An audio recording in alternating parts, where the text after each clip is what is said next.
礼拜就是教师节咯，今仔早起，全教总甲22个地方教师工会去教育部抗议，因指出讲目前教育环境恶化，办讲教育部应该得爱重视教育现场的问题，嘛爱加做老师的靠山。挺教师抗民粹！挺教师抗民粹！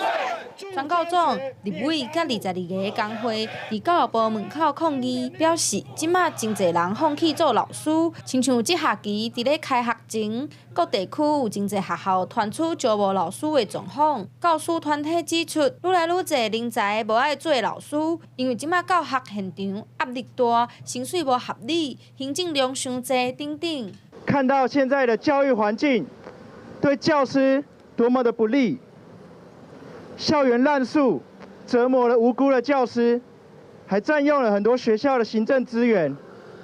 这些事件会摧毁很多很有热忱的老师。针对即马目前的教育问题，全教总提出5大诉求，包括爱建立合理的调薪机制，嘛着爱减少行政负担，让老师以教学辅导学生为主。 另外，针对老师予人恶意申诉的问题，因嘛要求政府爱修法、修正处理机制等等。这5个诉求，就是我们今天跟教育部做整体的一个建议，希望教育部可以在这几个诉求各项的一个细项的部分积极处理。